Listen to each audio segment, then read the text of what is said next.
thing really tight. If he's barreling with those eyes and steaming towards a direction, holding a bag, knuckling it, it's a problem. There will also be increased security at and on top of office towers and hotels. This obviously in response to the Las Vegas massacre. Nevada lawmakers approving more than $350,000 for New Year's Eve security compared to $120,000 spent last year. And the National Guard will also have boots on the ground. For years past, we had two quick response teams on the east side and the west side of the Las Vegas Strip to ensure we had response in case of a critical incident. But this year we are breaking them down into smaller teams, and the numbers are going to be doubled. Now, even the internet will be heavily patrolled as well. Law enforcement agencies will be vetting social media, basically scouring the web for any credible threats that are out there. I'm sure they will be. I mean, keeping everyone safe where they're located, keeping everyone safe online, because that's where oftentimes a lot of these threats pop up. It's a big job. We live in scary times. Absolutely. Casey, thanks. All right, now to a Fox News alert. At least 40 are dead and dozens more injured after bombing attacks overnight in Kabul, Afghanistan. At least 3 explosions, including a suicide attack erupting near a Shiite Muslim cultural center and an Afghan news agency. Fox News is told no U.S. or coalition troops were hurt, but many of the victims are students. The Afghan president is calling the attacks a crime against humanity. The Taliban denies any involvement, but in recent months, ISIS has been targeting Shiite neighborhoods. Also breaking overnight, Russian President Vladimir Putin just called a bombing at a St. Petersburg supermarket terrorism. The homemade device packed with shrapnel exploding inside a store. 13 people were hurt. No terrorist organization has claimed responsibility. You'll recall Putin phoned President Trump earlier this month, thanking him for a tip that helped stop other bombings in Russia's second largest city. President Trump ending 2017 on a high note, visiting some of our nation's heroes at a West Palm Beach fire station. While he touted his accomplishments, he also fired back at jabs from his predecessor. Griff Jenkins joins us now from Washington, D.C. with more. Good morning, Griff. Good morning, Todd and Jillian. Yeah, it's his final days, and yesterday the president spent it visiting Palm Beach Fire Station number 2, thanking firefighters, paramedics, and first responders for their service, and delivering somewhat of a report card of his own administration's accomplishments. The stock market hit a new high 84 times since we won the election on November 8th of last year. So that's something we can all be proud of. That's a record level. We have the all-time record for stopping ridiculous regulations, and we're very proud of that record. Now you can go back to work and do your job. He has also stayed fairly busy on Twitter, addressing all number of things from next year's legislative agenda to the Russia probe, and even taken a shot at former President Obama. As news of the defeat of ISIS in Iraq comes to light, he tweeted this picture comparing the day he was inaugurated on January 20th with an estimated 35,000 ISIS fighters controlling areas of Iraq and Syria to new estimates last week down to just 1,000 fighters left. But the former president hasn't remained silent. In an interview with the soon-to-be married Prince Harry, he took aim at President Trump without mentioning him by name. One of the dangers of the internet is that people can have entirely different realities. They can be just cocooned in information that reinforces their current biases. Now, there are no public events scheduled down in Florida, but the president will stay there through the new year. We're learning, however, guys, that the president, as soon as he returns, is scheduling a retreat at Camp David with Speaker Paul Ryan and Leader Mitch McConnell to map out that legislative agenda. Who knows what's on it? Maybe infrastructure? Maybe health care? We'll have to find out. Maybe we'll find out on Twitter. It's a lot of maybes. No matter what it is, it's going to be a very busy 2018, to say the least. Griff Jenkins, thank you. A recent Pew Research study compares how President Trump and past presidents have been treated by the media. And you can see as you progress from Clinton to Bush to Obama to Trump, President Trump wins for the worst, most negative coverage. RNC spokesperson Kayleigh McEnany says this is exactly why the president tweets, to get messages to his supporters that the media won't.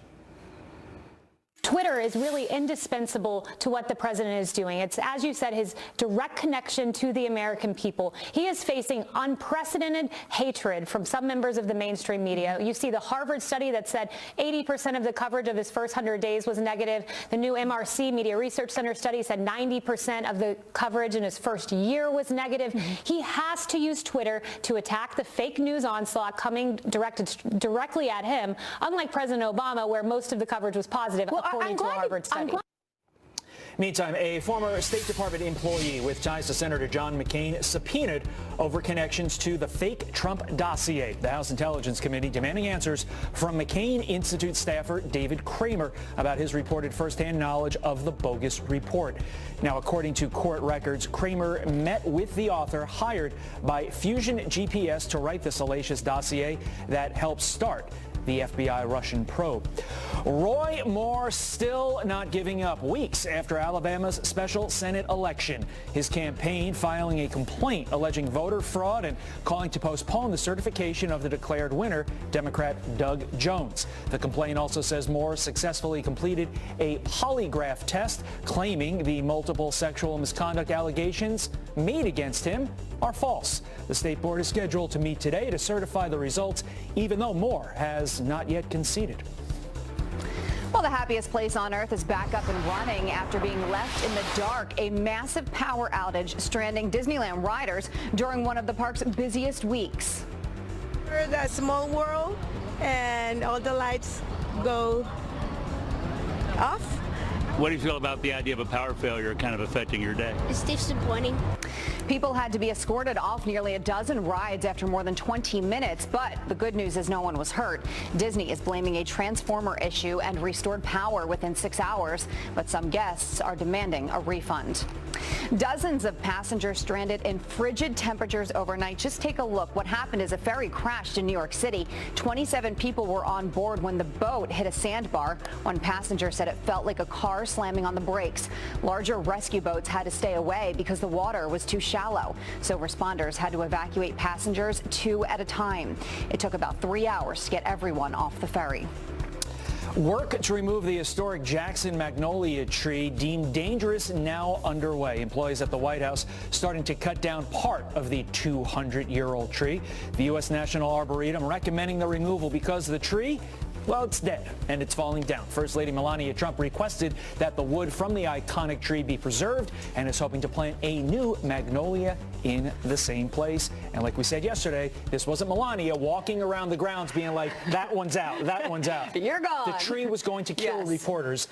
And so Melania stepped up and helped. Well, it could have caused some damage. It wasn't, yeah, we didn't talk to the tree and say it's going to murder the reporters. Good point. Treegate will continue to follow it. All right, it is 10 minutes after the hour. A disturbing new threat from ISIS calling on lone wolves to use America's gun laws to build an arsenal for terror. The man behind the message claiming to be an American. And we told you about this yesterday. Disney Resorts doing away with the Do Not Disturb sign to keep better tabs on guests. But is this a necessary step or going too far? Why our next guest says this is our future. Take more photos in the woods. How else are you going to meet unsuspecting hikers? Take up a new hobby in the new year. Literally anything that'll keep you from running again. Well, liberals are melting down over Vanity Fair, urging Hillary Clinton to hang up her presidential hopes. Is this the height of hypocrisy? Good morning to you and welcome back. Disney World Hotels now getting a major security overhaul. The most magical place on earth announcing that employees will conduct daily inspections of every room at their resorts. So the question is this an invasion of privacy or a good move to protect against security threats? Here now to weigh in is national security analyst for the Clarion Project, Ryan Morrow. Thanks for joining us this morning, Ryan. Thanks for having me. Now, let's go over what's changing as far as Disney resorts go. The Do Not Disturb signs that you typically see, that's going to be changed to room occupied. As we mentioned, employees must enter rooms every day, and there will be changes to launch this at all resorts in the upcoming weeks. Do you think this is a good idea? I do, because it's not like there's going to be random inspections where they just come in and start going through all of your stuff. The idea is that they don't want there to be a 24-hour period where someone can just be using their room which is part of a private business that can make these types of decisions, using that room to engage in criminal activity or even terrorist or violent activity. We saw this with Stephen Paddock, where he took several days to assemble an arsenal and prepare the attack using his hotel room. And going even further back than that, we know that 9/11, the hijackers did this, and it's just kind of widely known in the law enforcement community that this is a typical practice of criminals and terrorists, and you've got to respond to it. I was actually out in Las Vegas following that shooting, covering it for about a week, and a lot of the hotels had changed their policy in Las Vegas after that happened. After 58 people were killed, hundreds of others injured. That happened back in October. I wondered, and a lot of us talked about, how long are some of these changes going to last? And now you see that this could be what we're used to now going forward. I think it is inevitable, and that's because if you want to see the future of the United States, you need to look at Europe, and then if you want to see the future of Europe, you look at Israel and the Middle East. And when I've traveled to several Middle Eastern countries, I've seen these security procedures in place, and that includes oftentimes metal detectors at the front of those hotels, the ones that are bigger. And I've got to tell you, it actually wasn't that bad. I don't want us to get into a constant strategy of defensive measures that just makes life more and more of a hassle, but this makes sense, and I even forgot I was going into the hotel through metal detectors as I was traveling. So there's a good way to do this. You know, Disney has not said that they did this as a response to what happened in Las Vegas. I think a lot of people are assuming that could be the case. But I guess the question is, at what point is it going to be too much? At what point could people take this as an invasion of privacy? Because look, you could be sleeping and someone's knocking, announcing themselves, and then they come in and then you wake up. Are they going through your things? Are they using a metal detector to see if there are any explosives? Like, at what point do you think a line could be crossed? If we get to the point where they aren't calling the room and they're just kind of going in there at any time and looking through your bags, then I would say that's an overreaction. But I don't think we're going to get there, because businesses have an incentive to keep the customer happy, but also to keep the customer safe. All you need is even a thwarted plot that was being assembled from within a hotel room for a business to lose a lot of money. And you also only need a story of a privacy violation to lose a lot of money. So it's in the business's interest to find that fine line, and I think that this falls into the realm, as is being described, the realm of responsible. But it's true, ultimately the way we need to fight this threat is going to be overseas, and as well as the intelligence operations domestically. We can't just constantly respond to everything by saying, well, what defensive measure can we put in place, until eventually we're all just living in our homes and not going outside. Yeah. Ryan Mauro, thank you for joining us this morning. We appreciate it. Thank you. I think at this point, Todd, a lot of people say better to be safe than sorry. I think about all my family trips to Disney growing up. Never thought about this. My gosh. All right. Time now is 18 minutes after the hour. It's been the rallying cry for Democrats since Inauguration Day. And I will fight every day until he is impeached 45. Well, Democrats now trying to turn those words into action. The new online army and the billionaire liberal behind it. Chelsea Handler is slamming President Trump again, this time about, quote, killing birds. Handler tweeting, another nice touch. Trump administration eases rule against killing birds. But others online quick to point out the president is only rolling back an Obama-era policy that fines power companies when birds fly into clean-powered wind farms. A lot going on there. Hillary Clinton supporters slamming Vanity Fair over the magazine's New Year's advice to the former presidential candidate. Take more photos in the woods. How else are you going to meet unsuspecting hikers? Take up a new hobby in the new year. Literally anything that'll keep you from running again.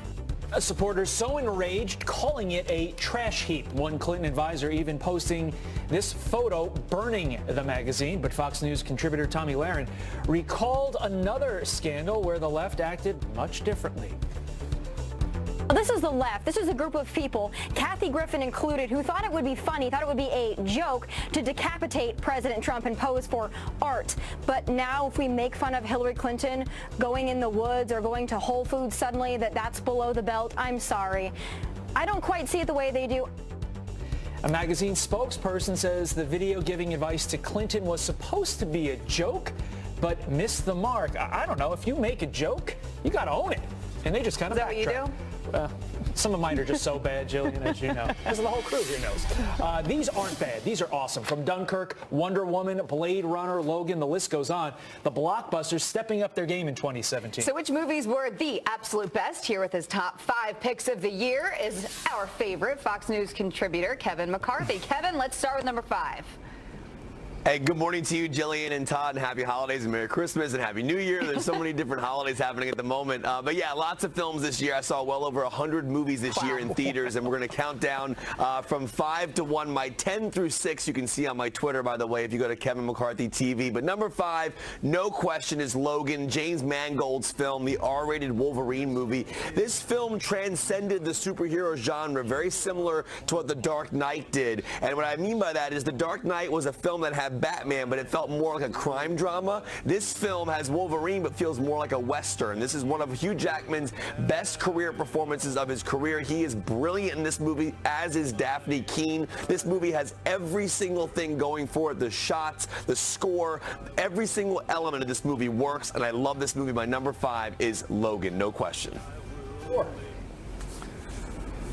All right, so number 4 this year is The Shape of Water. Now, this is Guillermo del Toro's film. This movie blew me away, and this improves on the Ridley Scott film from the 80s. This movie is a true modern-day masterpiece, and I love that the cinematography by Roger Deakins and the score by Mr. Hans Zimmer and Ben Wallfisch are absolute leading characters in this film.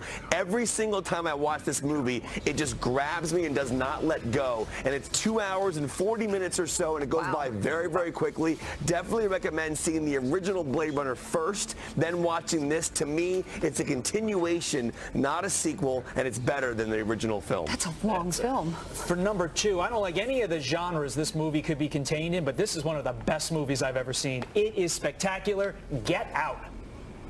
Yeah, Todd, I agree with you, and here's the cool thing about Get Out. So I saw it the first time, and it blew me away, but I've gone back and watched it 2nd, 3rd, 4th, and 5th time, and every time I watch it, I find something different about it, and Jordan Peele makes his directorial debut. You probably know him most as a comedian from Key and Peele, but this particular film touches on a lot of social issues, but it's also an insanely well-made horror film, and I feel like when I watch it, I'm seeing a young Hitchcock directing in every element. Daniel Kaluuya's performance, Allison Williams. Right. Allison Williams, her performance is so great, but you really can't talk about why she's so great until you see it the 2nd or 3rd time when you know it's actually happening. The twist at the end of this movie will blow you away, but go back and watch it multiple times. You'll find little Easter eggs throughout. It's amazing. Quickly, we got to get to 1. You got a couple seconds. Dunkirk, go.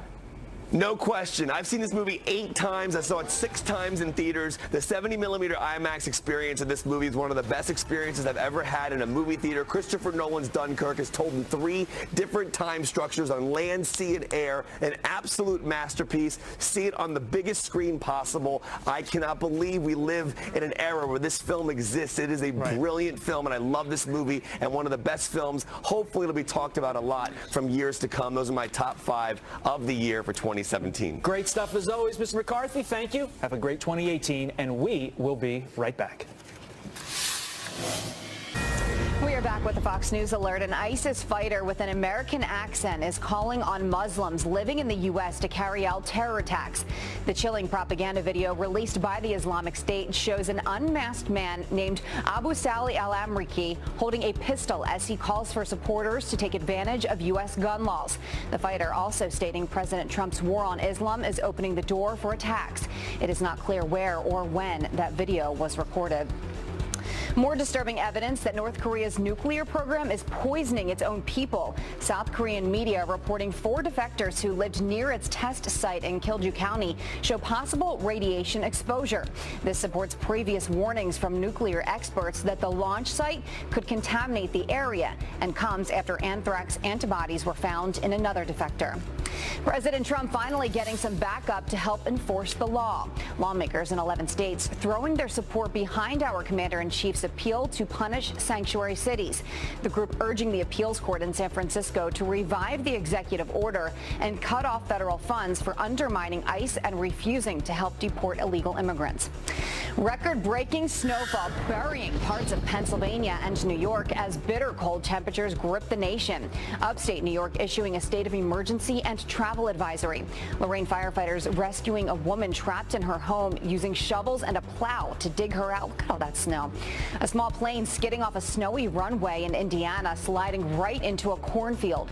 An Arctic blast in the Northeast, making temperatures feel like 20 to 30 degrees below zero. And that's expected to last through the new year. Todd.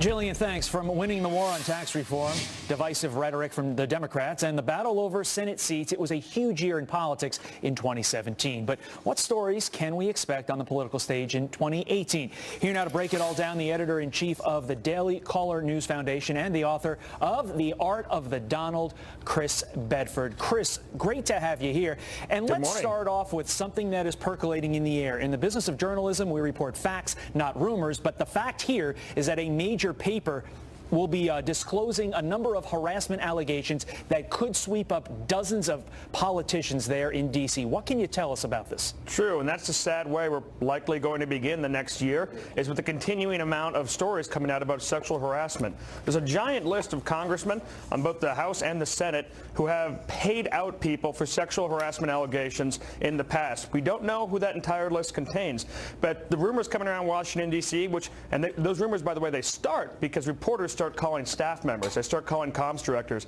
they start calling leadership and saying, we have this story coming out in January about all these misdeeds. What can you tell us about it? And then it starts to spread as fear grows. So once that happens, we're going to see the scandal continue to grow. This 2017 is not going to be the end of it, and we may face a lot of resignations in Congress. With that as the backdrop and without any names attached to that rumor at this point, what do you anticipate for the balance of power in 2018 in Congress? No, you have to wonder what's going to happen with that. So far, the sexual harassment scandals have mostly hit Democrats and their supporters. Part of that is because it hit Hollywood first. It hit a lot of the newsmaking elite first. And even in Congress, the few amount of Republicans who have gotten in trouble, it's more for piggish behavior than traditional sexual assault or something like that. That could change. We don't know. There's going to be a lot of things that come out about that. But it's certainly so far devastating the war on women narrative that liberal politicians have pushed. Maybe they'll go back and switch the other way again. Now, Chris, we put these people there for a reason, and one of the reasons that is seemingly popping up a lot more and more as the #1 legislative agenda item, infrastructure. Does it get done? I'm a little skeptical that it does, and here's why. Republicans are usually, traditionally, against spending. This isn't going to be like tax reform, which is already difficult. Republicans are largely on board with the White House. You'll see more pushback from conservatives.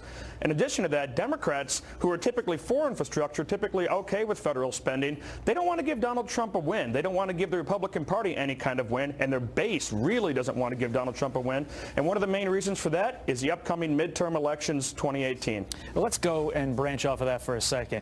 It's so early now. We don't even know who's running in so many of these races. But sitting here 11 months before then, do you have any predictions for how the legislative map is going to look on the first Wednesday, or the second Wednesday, I should say, in November? Yeah, we don't know exactly who's running, to your point, but we do know that every single member of the House of Representatives is going to have to defend their seat, and that 1/3 of the U.S. Senate will have to defend its seat. The Senate, to me, looks safe right now. Republicans are generally not in trouble. These are pro-Trump districts or pro-Trump states. The House of Representatives, the Republicans are going to lose some colleagues. That traditionally happens when a party's in power in the White House the first year. Maybe Americans will not rebel. After all, we have prosperity, a rising stock market. The wars in the Middle East and abroad are going pretty well, and Donald Trump's delivering a lot of these things, but the left is very much energized. They've shown it so far, and Republicans are certainly going to lose some seats. It's if they can hold on to the House, because right now they would have to lose about 40. It's going to be interesting to see how that all turns out. Wow, what a year on tap for 2018. Chris Bedford, as always, thank you, sir. Thank you.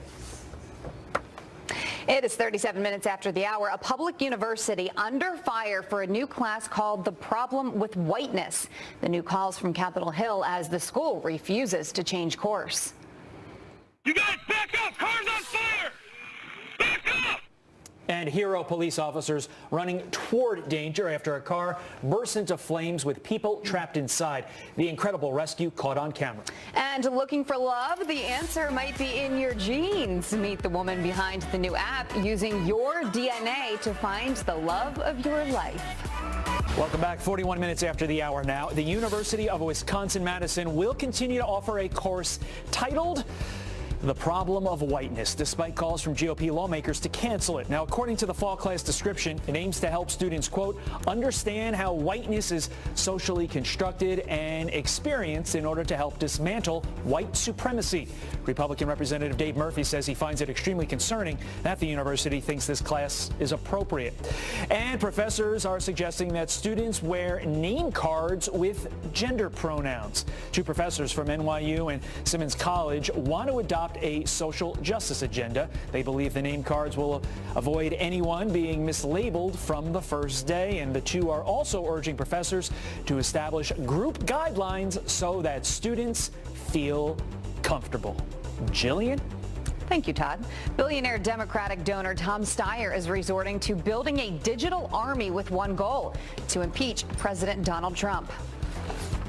We've started a campaign to let the American people raise their voice to say that this president is unfit for office and needs to go. Steyer racking up a list of nearly 4 million activists through an online petition on his website. This after he spent more than $110 million of his own money to take our commander-in-chief down, and is now threatening to cut ties with Democrats in 2018 if they do not support his fight. He may have supported Hillary Clinton in the 2016 election, but now Bill de